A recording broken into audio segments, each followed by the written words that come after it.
नमस्कार मित्रों। आज के वीडियो में हम लोग जानेंगे पारिस्थितिकी के बारे में, यानी कि इकोलॉजी। ये पारिस्थितिकी क्या होती है, ये कैसे काम करती है, ये हमारे पर्यावरण पर क्या प्रभाव डालती है, इसके महत्वपूर्ण घटक क्या हैं, ये सब कुछ हम आज के वीडियो में जानेंगे। तो चलिए शुरू करते हैं।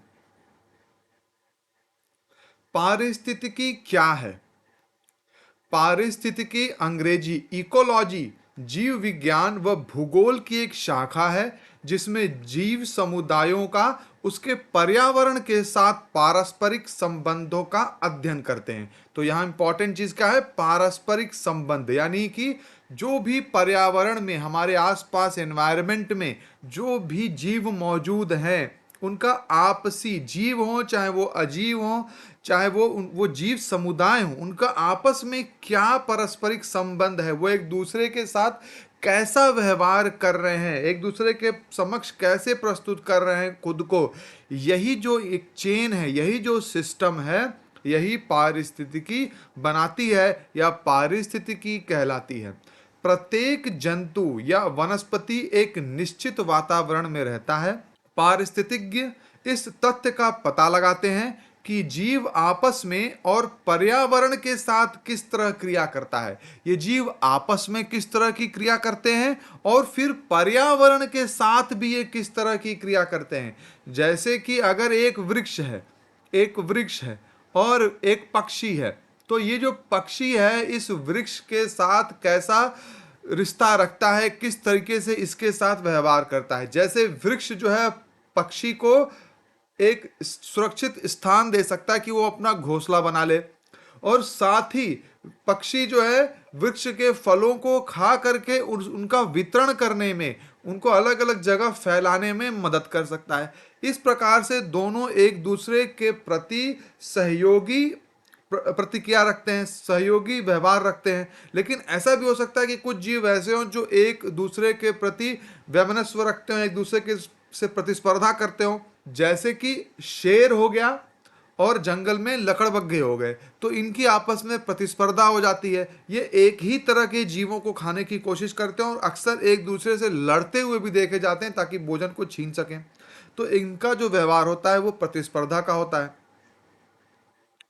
वह पृथ्वी पर जीवन की जटिल संरचना का पता लगाते हैं। तो जो ये परिस्थितिज्ञ होते हैं, पारिस्थितिज्ञ, ये जो है जीवन की जो जटिल संरचना है उसका पता लगाते हैं। जीवन की जटिल संरचना का मतलब है कि जीवन आइसोलेटेड नहीं है, अकेला एक जीवन व्यक्ति जीवित नहीं रहता है। वो एक समाज में रह सकता है, वो एक वातावरण में रहता है, एक पर्यावरण में रहता है और जीवों से सहयोग करता है और अजीब चीजों से भी सहयोग करता है, जो जिनके अंदर जीवन नहीं है उनके साथ भी उसका जो परस्पर प्रतिक्रिया होती है। जैसे कि सड़क है, सड़क पर आपका, सड़क में कोई जीवन नहीं है, लेकिन अगर सड़क ना हो तो चलना, व्यापार करना, कहीं भी आना जाना मुश्किल हो जाएगा। तो सड़क के साथ आपकी प्रतिक्रिया होती है, आपका व्यवहार होता है। पारिस्थितिकी महत्वपूर्ण है क्योंकि वह धरती को समझने के लिए एक मार्गदर्शिका की तरह है। तो पारिस्थितिकी धरती को समझने में हमें बहुत हेल्प करती है। वो एक मार्गदर्शिका की तरह काम करती है। वो हमें ये समझने में मदद करती है कि कैसे एक जीव दूसरे किसी जीव से कैसे वो क्रिया कर रहा है, प्रतिक्रिया कर रहा है। एक जीव का उपस्थिति किसी एक सिस्टम में, किसी एक जगह पर, वातावरण में कैसे दूसरे जीव को प्रभावित कर रही है। अभी जैसे एक घटना आपको याद हो, ऑस्ट्रेलियन रैबिट की जो घटना थी, जो बहुत ही एक महत्वपूर्ण घटना पारिस्थितिकी को समझने के लिए मानी जाती है कि ऑस्ट्रेलिया का आपने नाम सुना, एक महाद्वीप है। अब इस ऑस्ट्रेलिया में ऐसा क्या था कि एक बार ब्रिटिशर्स ने वहां पर रैबिट छोड़ दिया, जिसे हम लोग खरगोश कहते हैं, रैबिट। तो ब्रिटिशर्स द्वारा ये जो रैबिट है, खरगोश, छोड़ा गया, तो अचानक से देखा गया कि इनकी संख्या बहुत ज़्यादा बढ़ने लगी। इसका कारण ये था कि रैबिट का ऑस्ट्रेलिया में कोई भी एनिमी नहीं था, नेचुरल एनिमी नहीं था, यानी जो वहाँ जानवर थे वो रैबिट को नहीं खाते थे, उन्होंने कभी उसको देखा नहीं था। तो जब कोई जानवर रैबिट को खाता नहीं था तो उनकी संख्या बहुत ज़्यादा बढ़ने लगी। तो इस तरह से आप देख सकते हैं, और वो ह्यूमंस के लिए, मनुष्यों के लिए भी खतरा बन गए। इस तरीके से वहां पर फ्रॉग भी छोड़े गए, टोड, टोड छोड़े गए, ठीक है, मेंढक एक तरह के होते हैं, उनको छोड़ा गया। इनकी भी संख्या इतनी बढ़ गई कि ये विशालकाय होने लगे और ये मनुष्यों के लिए और अन्य जानवरों के लिए खतरा हो गए, खेती को नुकसान पहुंचाने लगे। जो रैबिट थे वो खेती को नुकसान पहुंचाने, उन्होंने बहुत सारी फसल खा ली। फिर बाद में वहां रैबिट को लेकर बहुत बड़ा बाड़ा बनाया गया, जिसकी हजारों किलोमीटर में जिसकी लंबाई है। तो इसकी कारण इसका यही है, क्योंकि इकोलॉजी को जो नहीं जब समझते थे तो वो ये समझ नहीं पाए कि इकोलॉजी में एक बहुत ही इंपॉर्टेंट फैक्टर होता है बैलेंस, नियंत्रण, संतुलन, कंट्रोल। तो आप कोई भी पशु अगर किसी इकोलॉजी में है तो उसका कोई ना कोई इकोलॉजी में उसका बैलेंस भी होता है, उसका नेचुरल एनिमी भी होता है, तभी उसकी संख्या पर नियंत्रण बना रहता है। अब आप 1 मिनट के लिए कल्पना करिए कि अगर बाघ या शेर ना हो,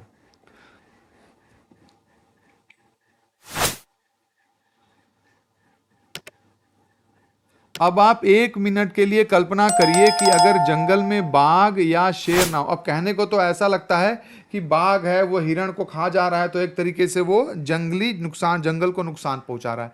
लेकिन अगर बाघ या शेर ना हो तो हिरण की संख्या अनियंत्रित हो जाएगी, और हिरण की संख्या अनियंत्रित हो जाने से क्या होगा, क्योंकि वो शाकाहारी हैं तो वो बहुत सारे पेड़ों को खाएंगे, और पेड़ पौधों को, पत्तों को जब वो शाकाहार को खाएंगे तो साथ में क्या होगा, फिर हरियाली कम होने लगेगी, हरियाली की कमी हो जाएगी, ठीक है।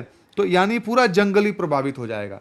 और हरियाली जब कमी होगी तो सिर्फ उसमें हिरण प्रभावित नहीं होंगे, अन्य सारे जानवर भी प्रभावित होने लगेंगे, जो छोटे बड़े पक्षी जो हैं, जिन्हें जिन्हें शेर नहीं खाता है, या कीट कीट पतंगे हैं जिन्हें शेर नहीं खाता है, तो इन सबका जीवन प्रभावित हो जाएगा। तो इस बाघ के या शेर के रहने से हिरण नियंत्रण में रहते हैं, और हिरण से के नियंत्रण में रहने से हरियाली प्रचुर मात्रा में बनी रहती है। इस तरीके से ये इनका बैलेंस है, ये इसको बाघ जो है हिरण को बैलेंस करते हैं, ठीक है। तो इस तरीके से आप देख सकते हैं इकोलॉजी में, इन्वायरमेंट में हर चीज का वो आपसी प्रतिक्रिया किस तरीके से कर रहे हैं, वो किस तरह से संतुलन स्थापित कर रहे हैं, बहुत ही महत्वपूर्ण फैक्टर है इकोलॉजी का।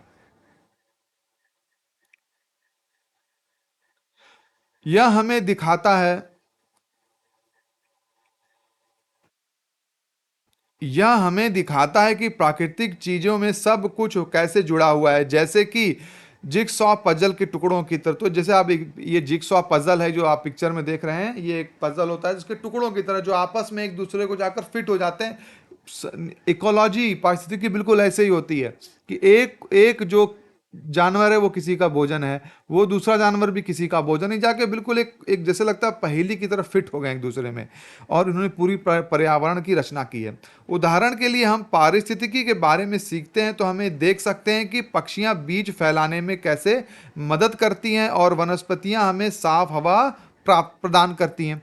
यह ज्ञान हमें हमारे प्लैनेट की बेहतर देखभाल करने में मदद करता है। इससे हम अपने प्लैनेट का देखभाल बहुत अच्छे ढंग से कर सकते हैं, और ऐसा उदाहरण है कि इस ज्ञान के अभाव में हमने पर्यावरण को बहुत नुकसान पहुंचा दिया है। पारिस्थितिकी और पर्यावरण, पारिस्थितिकी और पर्यावरण के बीच का संबंध। पारिस्थितिकी और पर्यावरण वे दोस्त हैं जो साथ में काम करते हैं। पारिस्थितिकी वह जासूस है जो देखता है कि जीव चीजें कैसे आपसी क्रिया करती हैं, जबकि पर्यावरण वह मंच है, पर्यावरण वह मंच है जहां इस बड़े शो का प्रदर्शन होता है। तो पर्यावरण एक मंच की तरह है, एक एनवायरनमेंट जो एक स्टेज की तरह काम करता है। हमारा आसपास का वातावरण, हमारा एनवायरनमेंट जो है एक स्टेज की तरह काम कर रहा है, और इसमें इकोलॉजी ये ध्यान देता है कि जो उनका आपसी नियंत्रण है, जो संतुलन है, वो बना रहे। तो संतुलन आप की टर्म समझ सकते हैं, संतुलन, ठीक है। इकोलॉजी के लिए जो की टर्म है वो संतुलन है, एक्सचेंज है, एक दूसरे से एनर्जी एक्सचेंज करना, फूड एक्सचेंज करना, ये सब बना रहता है, ठीक है। और इंटरेक्शन है, एक दूसरे से इंटरेक्ट करना, बातचीत करना। बातचीत मतलब शब्दों का भले प्रयोग ना हो, लेकिन जैसे पेड़ जो है वृक्ष के साथ संवाद कर रहा है, सॉरी, पेड़ जो है वो पक्षी के साथ संवाद कर रहा है कि किस तरीके से तुम मेरी देखभाल करो, मैं तुम्हारी देखभाल करूंगा। तो एक दूसरे का केयर करने का एटीट्यूड है, और ये सब कहां से जन्म लेता है, ये सब संतुलन के भावना से जन्म लेता है।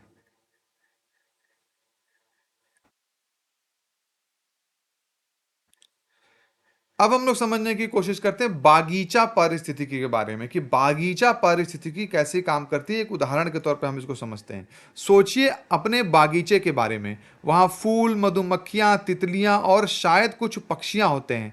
पारिस्थितिकी हमें समझने में मदद करती है कि ये बागीचे के प्राणियों के बीच कैसे आपसी आवश्यक आवश्यक चीजों का आदान प्रदान करते हैं। ठीक है। उदाहरण के लिए मधुमक्खियां फूल को पौधों पर बनाने में मदद करती हैं। ठीक है। जिससे वे फल और सब्जियों में बदल जाते हैं। तो मधुमक्खियां क्या करती हैं? फूलों से फल बनाने में मदद करती हैं। मदद परागण, परागण आपने सुना होगा। तो मधुमक्खियां परागण में बहुत मदद करती हैं। और ये भी आपने सुना हो कि अगर धरती पर मधुमक्खियां ना हो तो शायद शायद जो है 90% हमारी फूड इंडस्ट्री प्रभावित हो जाएगी। हम 90% हमारे भोजन का उत्पादन कम हो जाएगा, क्योंकि 90% उत्पादन जो है परागण जो है मधुमक्खियां ही करती हैं। परागण होता है तभी फूलों से फल बनता है, चाहे वो फसल हो, चाहे वो हमारे गार्डन में लगे हो पौधे हो, हर जगह में ये दिखता है। तो हम यहाँ पे ये देखिए, इस पिक्चर में हम देख सकते हैं कि हमारा जो गार्डन इकोसिस्टम है इसमें कौन कौन से घटक हैं। तो सबसे पहली बात, पेड़ पौधे तो रहते ही हैं, पत्ते हैं। फिर उसमें हम देखिए पॉलिनेटर का काम करते हैं, परागण करने का काम कर रहे हैं। कौन कर रहा है? मधुमक्खियां कर रही हैं। ठीक है। और कौन सा, और क्या है इसमें? अर्थवॉर्म है। ठीक है, जो कि मिट्टी को उपजाऊ बनाने में काम कर रहे हैं। इस बैक्टीरिया है, फंगाई है। ठीक है। तो इस तरह की बहुत सी चीजें हैं एक इकोसिस्टम में, एक बागीचा पारिस्थितिकी में, जो एक दूसरे से जुड़कर, एक दूसरे का सहयोग कर कर एक दूसरे का सहयोग करते हुए जो इस पूर्व हमें एक बेहतर उत्पादन पाने में हमारी मदद करते हैं। पारिस्थितिकी हमें बगीचे के जीवन के इस सुंदर नृत्य को दिखाई। ये एक तरह का नृत्य है। नृत्य मतलब हर आदमी अपना एक रोल प्ले कर रहा है, एक तरह का ड्रामा हो रहा है, स्किट हो रहा है, जिसमें हर आदमी अपना एक रोल प्ले कर रहा है और वो संतुलन को बनाए हुए है। और इस संतुलन अगर बिगड़ गया तो पूरा नृत्य खराब हो जाएगा, सबकी भूमिका खराब हो जाएगी। एक व्यक्ति की भूमिका खराब हुई तो आप देखेंगे चेन की तरह सबकी भूमिका खराब होने लगेगी। प्रदूषण और पर्यावरण। तो प्रदूषण के बारे में हम लोग समझते हैं कि प्रदूषण कैसे पर्यावरण पर प्रभाव डाल सकता है। अब हम प्रदूषण के बारे में बात करते हैं। प्रदूषण और पर्यावरण। अब हम प्रदूषण के बारे में बात करते हैं। कभी कभी कारखाने गंदी चीजें वायु या पानी में छोड़ दिए जाते हैं, जैसे कि धुआं या रासायनिक तत्व, या पर्यावरण की को हानि पहुंचाते हैं। पारिस्थितिज्ञ अध्ययन करते हैं कि प्रदूषण जीवों, पौधों और यहां तक कि मानव पर कैसे प्रभाव डालता है। तो पारिस्थितिज्ञ इस प्रभाव को भी स्टडी करते हैं, उसको समझने की कोशिश करते हैं कि प्रदूषण कैसे पर्यावरण पर या हमारे पारिस्थितिकी पर कैसे प्रभाव डालता है। वे हमें साफ पर्यावरण बनाने के तरीके ढूंढने में मदद करते हैं, जैसे कि गंदे कोयले के बजाय साफ ऊर्जा का उपयोग करना। गंदे कोयले मतलब कोयले का जो ऊर्जा होती है उससे प्रदूषण बहुत ज्यादा होता है। तो उसके जगह हम साफ ऊर्जा कैसे इस्तेमाल कर सकते हैं, कोई नया तरीका हम कैसे ऊर्जा निकाल सकते हैं जिससे कि प्रदूषण कम हो। तो यहाँ आप पिक्चर में देख सकते हैं कि एक एनवायरनमेंट है जो क्लीन एनवायरनमेंट है, जहां इकोलॉजिकल बैलेंस पूरा बना हुआ है, पारिस्थितिकी संतुलन बना हुआ है, और यहां पर पूरा पारिस्थितिकी संतुलन बिगड़ चुका है। तो कैसा प्रदूषण हो रहा है, इसमें प्रदूषण का प्रभाव दिख रहा है आप इकोलॉजी पर और इन्वायरमेंट पे। पारिस्थितिकी में ऊर्जा प्रवाह। अब हम देखते हैं कि पारिस्थितिकी में ऊर्जा प्रवाह कैसे होता है। ऊर्जा मतलब आप समझ पा रहे होंगे, एनर्जी। तो एनर्जी का प्रवाह यानी एनर्जी कैसे आगे बढ़ती है, कहां से कहां जाती है, उसका प्रवाह कैसे होता है, हम इसको समझते हैं। ऊर्जा का संचरण या प्रवाह। ऊर्जा का संचरण एक प्राकृतिक प्रक्रिया है जिसमें ऊर्जा एक स्थान से दूसरे स्थान पर या एक जीव से दूसरे जीव में बदलती है। तो ऊर्जा ऊर्जा जैसे धरती पर ऊर्जा का ultimate source, final main source कौन सा है? अगर धरती पर हम ऊर्जा का मेन सोर्स देखें तो वो कौन है? वो है सन, सूरज। सूर्य ही धरती पर ऊर्जा का मेन सोर्स है। धरती पर आप जो भी ऊर्जा देख रहे हैं वो किसी न किसी रूप में हमें कहां से प्राप्त हो रही है? सूर्य से प्राप्त हो रही है। अधिकतर ऊर्जा, हम पूरी तो नहीं कह सकते, लेकिन अधिकतर ऊर्जा में किसी न किसी रूप में सूर्य से प्राप्त हो रही है। अब हम जो ये ऊर्जा संचरण है, इसमें हम ये समझने की कोशिश करते हैं कि जो सूर्य से ऊर्जा प्राप्त हो रही है, ये किस तरीके से इसका प्रवाह हो रहा है, वो एक स्थान से दूसरे स्थान पर या एक जीव से दूसरे जीव में किस प्रकार जा रही है, किस प्रकार बदल रही है। यह प्रक्रिया हर जीव जगत और प्राकृतिक प्रणाली में होती है। तो ये हर जीव जगत में हो रही है। यानी कि आप किसी भी तरह का जीव जगत, एक जंगल उठा लें, आप एक घास उठा लें, आप चाहे एक्वेरियम उठा लें, समुद्र उठा लें, किसी भी तरह का जो भी जीवों का समूह है, उसमें ये प्रक्रिया हो रही है।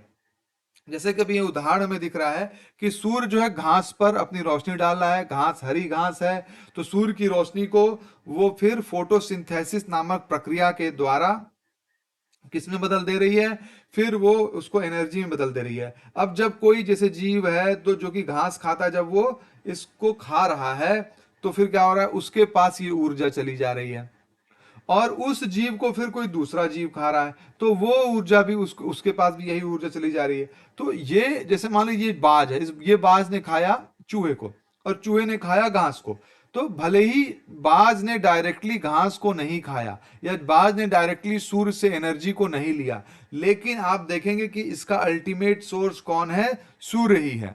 यह प्रक्रिया हर जीव जगत और हर प्राकृतिक प्रणाली में होती है, जीवों के लिए अत्यंत महत्वपूर्ण है। ऊर्जा का जो संचरण है, ऊर्जा का प्रभाव बहुत महत्वपूर्ण, क्योंकि जीव को कहीं ना कहीं से जो ऊर्जा है वो सूर्य से ही मिल रही है। हाँ, इसको डायरेक्ट ऊर्जा सूर्य से नहीं मिल रही है, लेकिन इसने खाया चूहे को, चूहे ने खाया घास को, और घास को ऊर्जा मिली सूर्य से।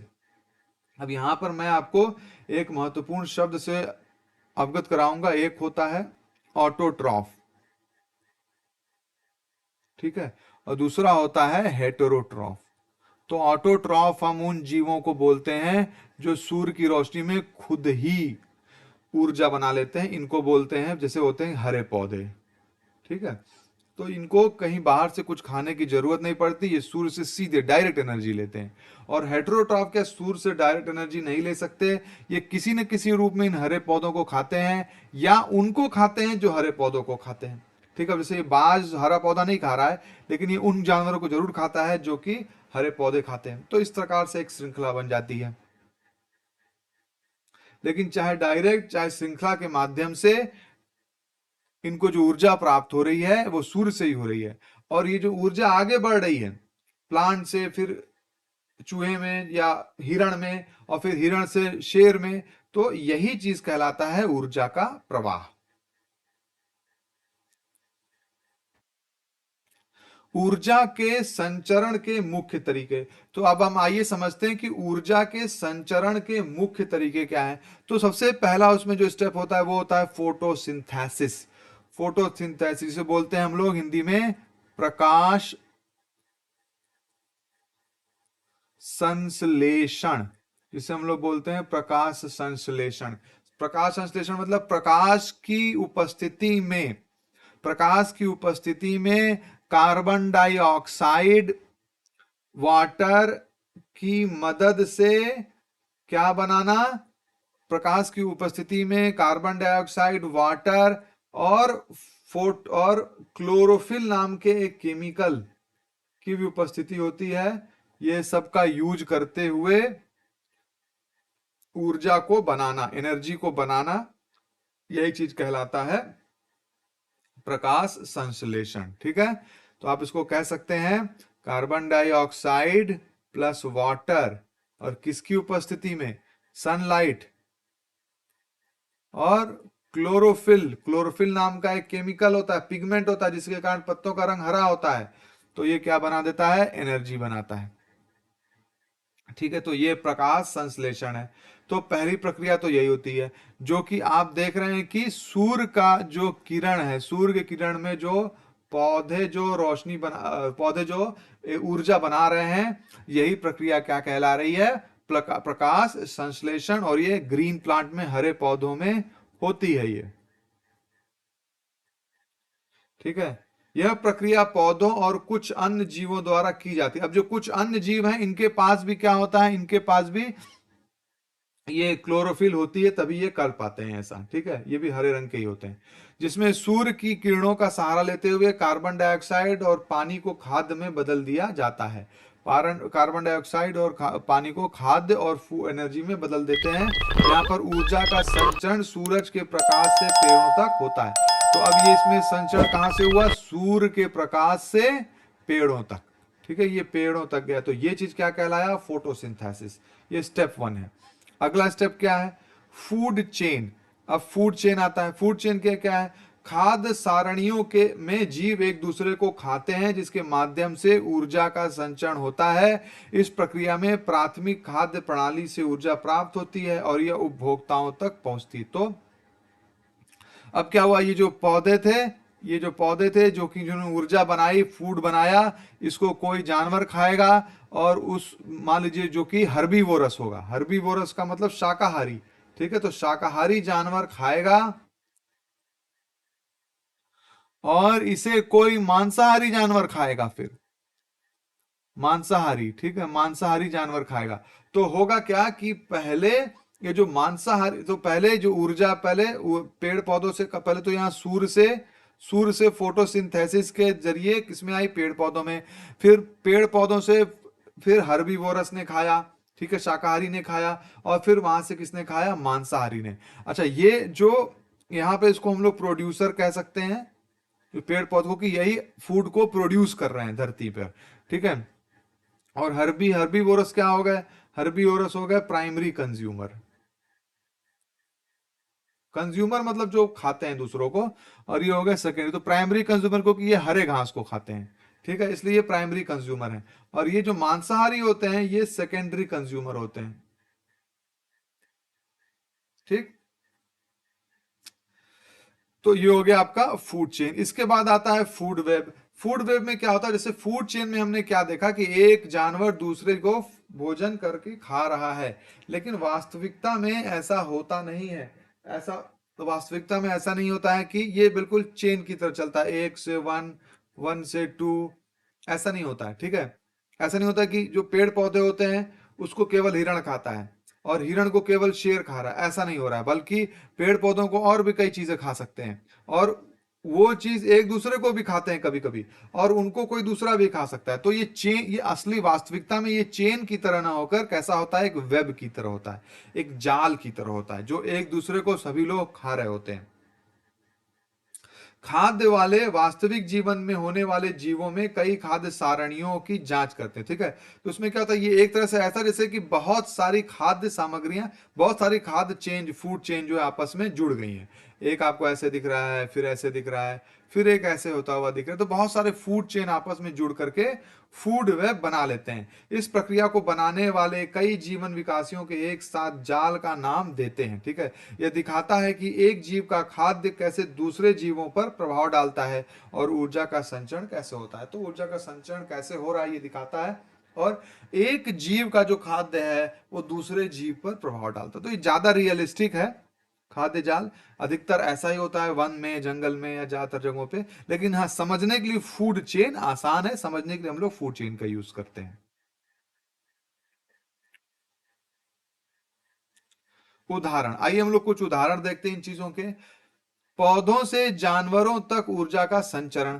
पेड़ और पौधे फोटोसिंथेसिस के माध्यम से ऊर्जा की किरणों का उपयोग करके खाद्य उत्पन्न करते, जैसा कि हमने देखा अभी, सूर्य के प्रभाव में फोटोसिंथेसिस के माध्यम से अपना खाद्य का निर्माण करते हैं। गाय और हिरण जैसे प्राथमिक उपभोक्ताएं पौधों को खाती हैं और उनकी ऊर्जा का संचरण होता है, ठीक है। तो पहले सूर्य से कहा हो गया? सन से गया पेड़ पौधों में, ठीक है। उसके बाद हिरण और गाय जैसे हर्बीवोर्स, शाकाहारी लोगों में गया। शेर जैसे द्वितीयक, इसी को हम लोग बोलते हैं प्राइमरी कंज्यूमर या प्राथमिक उपभोक्ता, ठीक है। इसके बाद किस में गया? इसके बाद गया मांसाहारी में, ठीक है। ये हो गया द्वितीय उपभोक्ता, ठीक है, सेकेंडरी कंज्यूमर।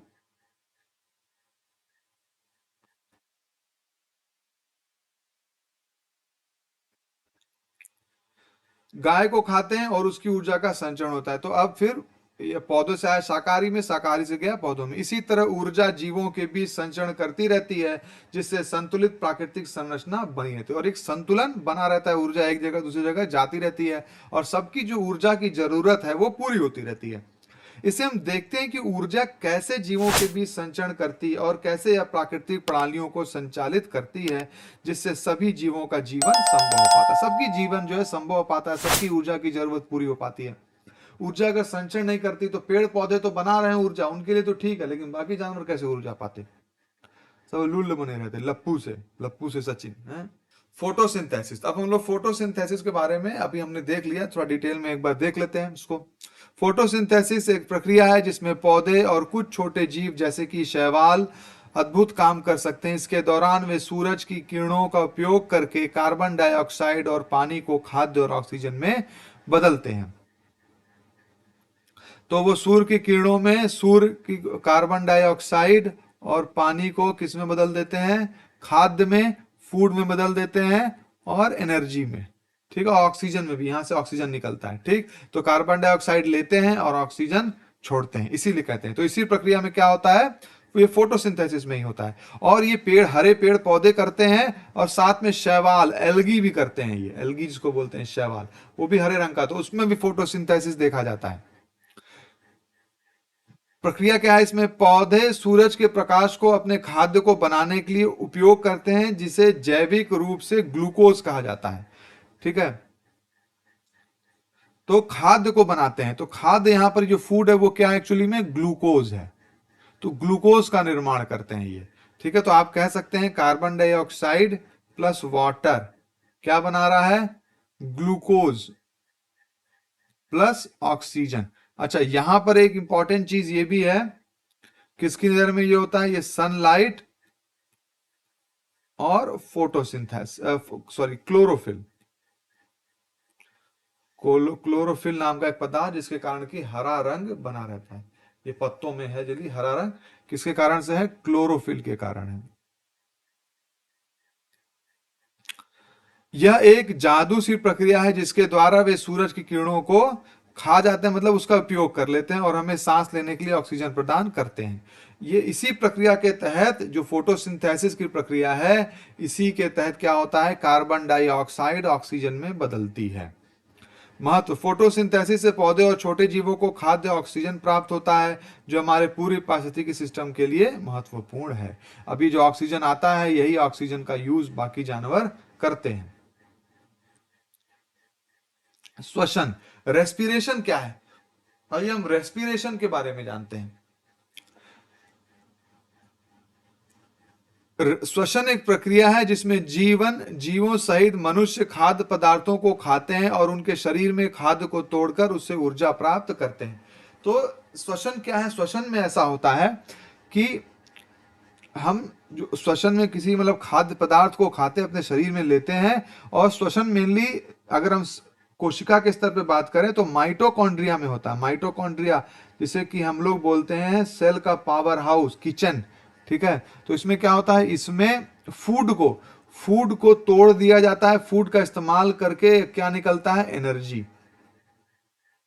एनर्जी निकलती है। ठीक है, तो एक तरीके से ये एनर्जी पाने की प्रक्रिया है जिसमें कि फूड को जला करके, फूड को तोड़ करके एनर्जी निकाली जाती है। तो अब आप समझिए क्या होता है कि फोटोसिंथेसिस में जो सनलाइट है उसकी मदद में हम लोग फूड बना रहे हैं, और रेस्पिरेशन में क्या हो रहा है? फूड से हम लोग एनर्जी पा रहे हैं। जब हम खाते हैं, हमारा शरीर खाद्य को टूटते हैं, यानी उसका डाइजेशन करते हैं। इसके द्वारा हमें ऊर्जा मिलती है, जिससे हम चल सकते हैं, खेल सकते हैं, सब कुछ कर सकते हैं। इसी ऊर्जा के माध्यम से अपना दैनिक क्रिया करते हैं। श्वसन में हमें ऊर्जा प्रदान करता है जो हमारे दैनिक गतिविधियों के लिए आवश्यक है। यह जीवन का महत्वपूर्ण हिस्सा है जो हमारे जीवन को संचालित करता है। तो श्वसन में हम लोग क्या यूज करते हैं? श्वसन में हम लोग यूज करते हैं ऑक्सीजन। श्वसन जो है ऑक्सीजन की हेल्प से होता है। अच्छा, एक सवाल आपसे ये हो सकता है कि क्या पौधों में श्वसन होता है? क्या पौधों में रेस्पिरेशन होता है? तो इसका जवाब आपको ढूंढ करके लिखना है। तो ढूंढ करके लिखेंगे, मैं ही बता दो, चलिए बता दे रहा हूं आपको। हाँ, पौधों में रेस्पिरेशन होता है। तो पौधों में दोनों प्रक्रिया होती है। पौधों में फोटोसिंथेसिस भी होती है और पौधों में रेस्पिरेशन भी होता है।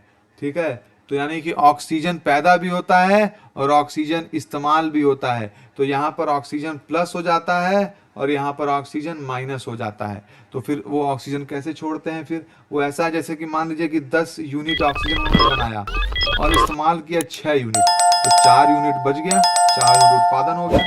ठीक है, तो इस तरीके से होता है, यानी कि इस पौधों में रेस्पिरेशन हो रहा है। और जब जब भी रेस्पिरेशन होगा, चाहे पौधों में हो चाहे जानवर में हो, इस्तेमाल करेंगे उसमें ऑक्सीजन और फूड को तोड़ करके फिर एनर्जी का इस्तेमाल करेंगे। लेकिन उसमें जो ऑक्सीजन का इस्तेमाल होता है रेस्पिरेशन में पौधों में, वो उसकी तुलना में बहुत कम होता है जो वो फोटोसिंथेसिस के जरिए ऑक्सीजन बनाते हैं। इसलिए अल्टीमेटली नेट ऑक्सीजन उत्पादन होते हैं, पौधे करते हैं, ऑक्सीजन का उत्पादन होता है। इसीलिए हम लोग कहते हैं कि रात के वक्त जो है पौधों में ऑक्सीजन बनना बंद हो जाता है। क्यों? क्योंकि फोटोसिंथेसिस बंद हो जाती है, लेकिन रेस्पिरेशन तब भी चल रहा होता है, यानी कि वो ऑक्सीजन का इस्तेमाल कर रहे होते हैं। ठीक है, रेस्पिरेशन तो दिन भर चलने वाली प्रक्रिया, सांस तो आप पूरा दिन भर लेते हैं। इन तथ्यों के आधार पर फोटोसिंथेसिस और श्वसन केवल एक पौधों और जीवों की ऊर्जा प्राप्ति के दो विभिन्न प्रक्रियाएं हैं जो प्राकृतिक संरचना की भिन्न भिन्न पहलुओं को दर्शाती हैं। ठीक,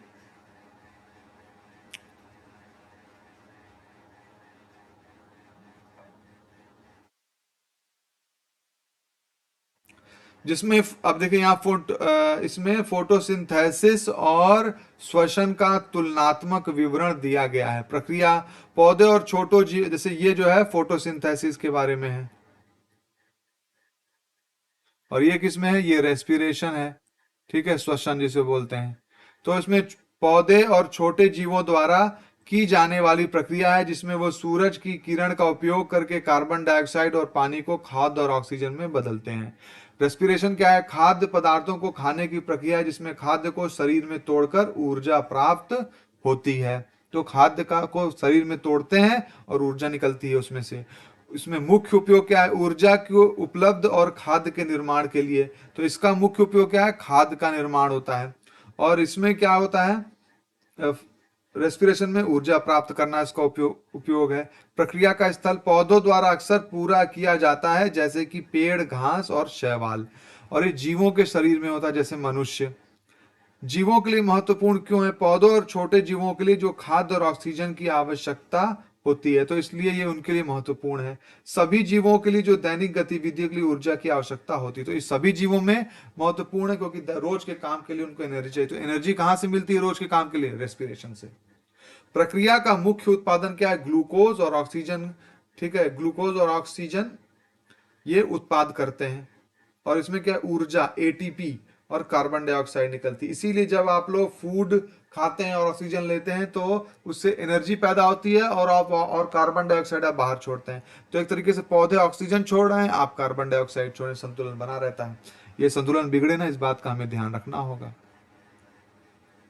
निर्माताओं और उपभोक्ताओं की भूमिका। तो आइए हम लोग निर्माताओं और उपभोक्ताओं की भूमिका को समझते हैं कि इकोलॉजी पारिस्थितिकी में निर्माताओं और उपभोक्ताओं की क्या भूमिका। और सबसे पहले तो ये समझते हैं ये लोग हैं कौन, किसे हम लोग निर्माता और उपभोक्ता कह रहे हैं।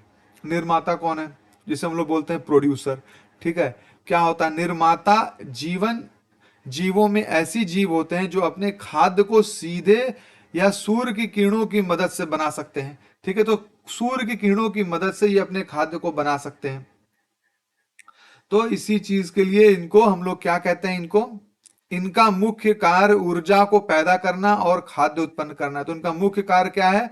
ऊर्जा को पैदावार करना और खाद्य को उत्पन्न करना। ठीक है, एनर्जी बनाना और भोजन बनाना। हमने देखा कि क्या देखा हमने? Carbon dioxide plus water give rise to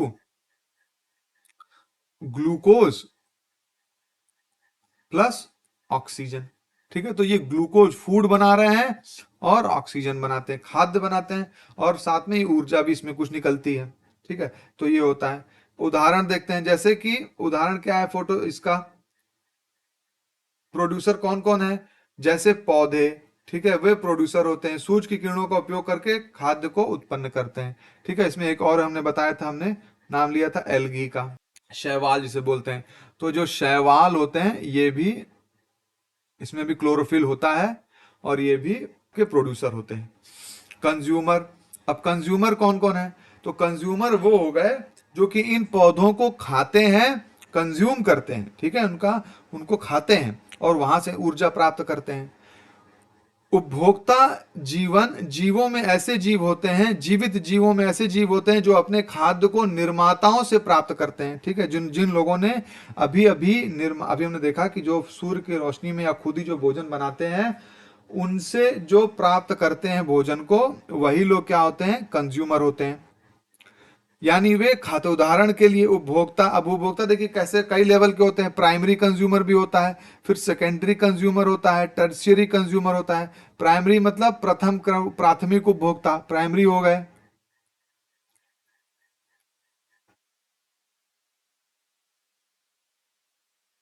प्राथमिक उपभोक्ता हो गए। तो प्राथमिक उपभोक्ता क्या करते हैं? प्राथमिक उपभोक्ता वो होते हैं जो सीधे सीधे पौधों को खाते हैं, जैसे जिसको हम लोग बोलते हैं शाकाहारी। तो जितने शाकाहारी होते हैं वो सारे प्राथमिक उपभोक्ता होते हैं, क्योंकि वो सीधे पौधों को खाते हैं। ठीक है, लेकिन फिर सेकेंडरी हो गए या द्वितीयक उपभोक्ता कौन हो गए? सेकेंडरी। तो सेकेंडरी वो हो गए जो उनको खाते हैं जो पौधों को खाते हैं, यानी जो शाकाहारी को खाते हैं। ठीक है, ये मांसाहारी हो गए। मांसाहारी सेकेंडरी कंज्यूमर हो गए। ठीक है, इसके बाद टर्शियरी कंज्यूमर कौन हो गए? टर्शियरी कंज्यूमर हो गए जो मानव और व्याघ्र को खाते हैं। ठीक है, तो जैसे कि उदाहरण के लिए अगर आप कह सकते हैं, मान लीजिए इसका एग्जांपल हम लोग लेते हैं कि सूर्य से सूर्य से पौधे आए, पौधों ने भोजन बनाया, तो वो हो गए आपके प्रोड्यूसर। ठीक है, निर्माता। इसके बाद शाकाहारी आ गए, तो ये हो गए आपके प्राथमिक कंज्यूमर। इसके बाद आ गए मांसाहारी आ गए, तो ये हो गए आपके सेकेंडरी कंज्यूमर। ठीक है, इसके बाद मान लीजिए गिद्ध है, गिद्ध हो गया। अब गिद्ध क्या है? जब ये मांसाहारी मर जाएगा, इसकी मृत्यु हो जाएगी, तो इसके मांस को ये गिद्ध खाने का काम करेंगे। ठीक है, तो ये क्या हो गए? ये टर्सरी कंज्यूमर हो गए। या और क्या हो सकता है? जैसे मान लीजिए मनुष्य की मृत्यु हो जाती है, तो उसका अगर उसके शरीर को मान लीजिए जहां दफना देते हैं, या जैसा भी होता है, या कोई जानवर मर जाता है उसके शरीर को दफना दे रहे हैं, तो जो बैक्टीरिया होता है मिट्टी का, वो उसको धीरे करके कई सालों में, वर्षों में शरीर को गला देता है या भोजन के रूप में उसका इस्तेमाल कर लेता है। तो वो भी क्या हो गया? टर्शरी कंज्यूमर हो गया। ठीक है, तो ये सब हमारे उपभोक्ता में आते हैं, कंज्यूमर। तो कंज्यूमर या उपभोक्ता के तीन स्तर हैं: प्राइमरी कंज्यूमर, सेकेंडरी कंज्यूमर और टर्सरी कंज्यूमर। प्राइमरी कंज्यूमर सीधे जो है पौधों का सेवन करता है, शाकाहारी है। सेकेंडरी कंज्यूमर मांसाहारी है। और टर्सरी कंज्यूमर क्या हो सकता है? ये जिसको कि हम बोलते हैं जो स्कैवेंजर होते हैं, यानी कि जो मृत जीवों को खाते हैं, ये मृत जीवों को खाता है।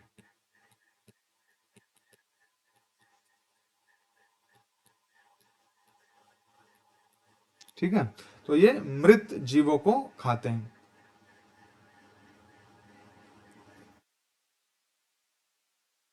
निर्माता का हम लोग उदाहरण देखने जा रहे हैं। उदाहरण तो हम सब समझ चुके हैं। पेड़ हो गए, पेड़ अपने पत्तों के माध्यम से सूरज की किरणों का उपयोग करते हुए खाद्य बनाते हैं। घास हो गए, घास भी सूरज की किरणों से अपने खाद्य तैयार करती है और वो जीवों के लिए महत्वपूर्ण चारा होता है।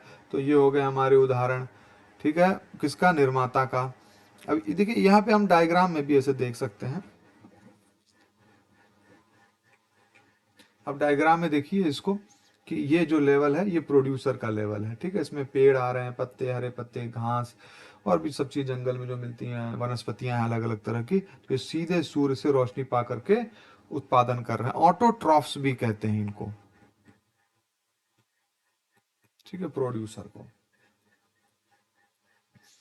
ठीक, इसके बाद क्या आता है? कंज्यूमर के उदाहरण देख लीजिए आप। कंज्यूमर का जैसे गाय हो गई, पौधों को, घास को खाती है। ठीक है, फिर शेर हो गया, शेर जो गाय को या हिरण को खा रहा है, शाकाहारियों को खा रहा है। तो गाय जो हो गई आपकी प्राथमिक हो गई। ठीक है, प्राथमिक उपभोक्ता, और शेर हो गया आपका द्वितीयक हो गया, उपभोक्ता हो गए दोनों ही, लेकिन किस कैटेगरी में आएंगे, उपभोक्ता की कैटेगरी में। ठीक, इस तरह निर्माता और उपभोक्ता दो अहम जीवन के हिस्से हैं और जीवों के जीवन के लिए महत्वपूर्ण है, क्योंकि यह खाद्य और ऊर्जा की आपूर्ति को संचालित करते हैं और प्राकृतिक संरचना को बनाए रखते हैं। खाद्य सारणियां और खाद्य जाल के माध्यम से ऊर्जा का संचरण। तो खाद्य सारणियों और खाद्य जाल के माध्यम से ऊर्जा का संचरण कैसे है? खाद्य सारणियां, तो खाद्य जो चेन है, फूड चेन या खाद्य सारणी, इसके मदद से हम लोग जो पौधों का जो ऊर्जा का संचरण है उसे बड़ी आसानी से समझ सकते हैं। हम लोग को पिछले डायग्राम में हमने देखा इस चीज को। ठीक है, जैसे कि हम लोग फूड चेन देखते हैं, खाद्य सारणियां दिखाती हैं कि कैसे जीव एक दूसरे को खाते हैं और उसके माध्यम से ऊर्जा का संचरण होता है। ठीक है, आप देखिए यहाँ पे घास है, घास को कौन खा रहा है? ग्रास होपर, ये कीट खा रहा है। इस कीट को कौन खा रहा है? चूहा खा रहा है। चूहे को कौन खा रही है? बिल्ली खा रही है। बिल्ली को फिर कौन खा जा रहा है? गिद्ध है या उल्लू है, इस तरह के जीव खा जाते हैं। अब ये उल्लू या जीव जब मर जाते हैं या इनकी मृत्यु हो जाती है तो इन्हें भूमि में फिर जाकर कीट, भूमि के जो कीड़े बैक्टीरिया होते हैं उनको गला देते हैं और उनको फंगस के रूप में फिर बाद में फंगस उसका सेवन करते हैं। तो ये एक फूड चेन बन रहा है पूरा, जिसमें एक जीव दूसरे जीव को खा रहा है उसको, और ऊर्जा का संचरण हो रहा है। ऊर्जा एक दूसरे से दूसरे जीव में जाती रह रही है। ठीक है, एक समान खाद्य सारणी में खाद्य जीव प्रथम क्रम से खाद्य प्रणाली के हिस्से होते हैं जिन्हें निर्माता कहा जाता है। तो जो पेड़ पौधे हैं, जो पहला स्टेप कौन सा होता है? निर्माता का, प्रोड्यूसर का। ठीक है, उसके बाद उन्हें उपभोक्ता कहते हैं। इसके बाद बाकी सबको हम लोग उपभोक्ता कहते हैं, बाकी सबको हम लोग उपभोक्ता कहते हैं। हाँ, इसमें अलग अलग लेवल हो सकते हैं, प्राइमरी हो सकता है, सेकेंडरी हो सकता है, टर्शियरी हो सकता है, जैसा भी हो सकता है, अलग अलग लेवल हो सकते हैं। इसके बाद उन्हें उपभोक्ता कहा जाता है जो प्राथमिक खाद्य प्रणाली को खाते हैं। ये सभी प्राथमिक खाद्य प्रणाली किसी न किसी तरीके से खाते हैं। उदाहरण, पेड़ से छिपकली खाती है और फिर उस छिपकली को सांप खाते हैं।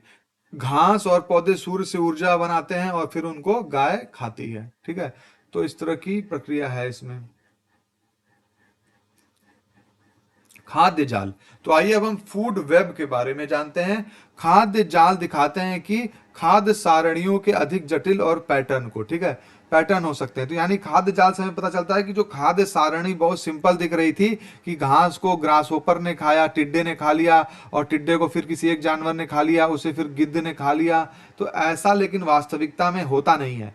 होता क्या है, आइए इसको समझते हैं। ये एक जाल की तरह, जैसे घास को गिद्ध ने, जैसे घास को टिड्डे ने खाया। ठीक है, कैसा होता है इसको समझते हैं। घास को टिड्डे ने खाया, अब घास को ही खरगोश खाता है और घास को हिरण भी खाता है। ठीक है, टिड्डे को मेंढक खाता है, खरगोश को फिर गिद्ध खाता है, और मेंढक को भी गिद्ध खाता है। ठीक है, घास को चूहा खाता है, चूहे को भी गिद्ध खाता है। ठीक है, तो इस प्रकार से हम देख रहे हैं कि ये एक तरह का ये वेब है, जाल बन रहा है। यहां तक कि टिड्डे को भी गिद्ध खा लेता है, सीधे पक्षी खा लेते हैं। ठीक है, तो इस तरह का एक जाल बन रहा है, इसी चीज को हम लोग बोलते हैं फूड वेब। ये ज्यादा रियल एग्जांपल में, रियल लाइफ में ऐसा ही होता है, जिसमें जीव एक दूसरे से जुड़े रहते हैं, एक दूसरे का भोजन करते हैं। और ऐसा नहीं कि एक जीव निश्चित है कि तुम इसी इसको खाओगे, ऐसा मतलब वो समझने के लिए अच्छा है, लेकिन वास्तविकता में वो एक जाल बनता है। उदाहरण इसका देख लेते हैं। एक नदी के जल में फिश खाती है, तो जो उस एक फिर मुर्गा काले गिद्ध के द्वारा खाया जाता है। ठीक है, तो फिश को मुर्गा खाता है, मुर्गे को गिद्ध खाता है। एक वन में पौधों से छिपकलियां खाती हैं, फिर सांपों द्वारा खाए जाते हैं, और सांप तितली और मुर्गी खाते हैं। इस तरह से पूरा एक जाल बना हुआ है। इस तरीके से हम देख सकते हैं, आप जाल है, इसको आप फिर और भी बहुत सारे उदाहरण देख सकते हैं। आइए हम लोग अब ऊर्जा पिरामिड के बारे में देखते हैं। ऊर्जा पिरामिड क्या है? ऊर्जा पिरामिड एक प्रक्रिया है जो दिखाती है कि ऊर्जा कैसे एक प्राकृतिक प्रणाली में चलती है और कैसे एक दूसरे से जीवों को बदलती है। यह दर्शाता है कि कितनी ऊर्जा किस स्तर पर होती है और कैसे विभिन्न खाद्य प्राणी उस ऊर्जा का उपयोग करते हैं। तो सबसे जो पिरामिड का शेप आप देख लीजिए, इसीलिए इसका नाम पड़ गया है ऊर्जा पिरामिड, पिरामिड के शेप में। ठीक, और पिरामिड में सबसे नीचे क्या है? प्रोड्यूसर, निर्माता। तो सबसे नीचे है निर्माता, जो कि सूर्य की रोशनी में भोजन का निर्माण कर रहा है। इसके बाद क्या है, हर्बीवोरस। तो सबसे ज्यादा ऊर्जा कहां पर है, प्रोड्यूसर के पास है। फिर इसका कुछ हिस्सा, मान लीजिए 10% कहते हैं कि 10% हिस्सा केवल अगले स्तर पर जाता है, यानी हर्बीवोर यानी शाकाहारियों के पास जाता है। फिर उसका 10% हिस्सा केवल कार्निवोरस के पास जाता है, ठीक है, जो यानी कि सभी को खाते हैं, जो जानवरों को भी खाते हैं और पेड़ पौधे भी खा सकते हैं। फिर उसका केवल 10% हिस्सा टॉप प्रेडेटर के पास जाता है। इसीलिए आप देखिए इसका साइज जो है कम होता जा रहा है। पहले देखिए प्रोड्यूसर का साइज सबसे बड़ा है, सबसे ज्यादा जीव इसमें है, सबसे ज्यादा ऊर्जा इसमें है। इसके बाद हर्बीवोर्स का और छोटा है, ठीक है, कार्निवोर का और छोटा है, और फिर जो टॉप है उसका बिल्कुल छोटा है। तो ये पिरामिड का शेप ले रहा है, और ये हमें बता रहा है कि एनर्जी, कितनी एनर्जी है। तो प्रोड्यूसर में सबसे ज्यादा एनर्जी है, क्योंकि डायरेक्ट सूर्य की ऊर्जा बना रहा है। इसके बाद उसका केवल छोटा सा हिस्सा हर्बीवोर के पास जा रहा है, उसका भी छोटा सा हिस्सा कार्निवोर के पास जा रहा है, और सबसे कम हिस्सा फिर जो टॉप के जीव हैं उनके पास जा रहा है। तो आप इसको कह सकते हैं प्रोड्यूसर है, ये प्राइमरी कंज्यूमर है, सेकेंडरी कंज्यूमर है, ये टर्शियरी कंज्यूमर है। ऊर्जा पिरामिड के मुख्य तत्व, अब ऊर्जा पिरामिड के मुख्य तत्व क्या क्या है। जैसे पहला, सभी हम सभी जान रहे हैं, प्रोड्यूसर, निर्माता।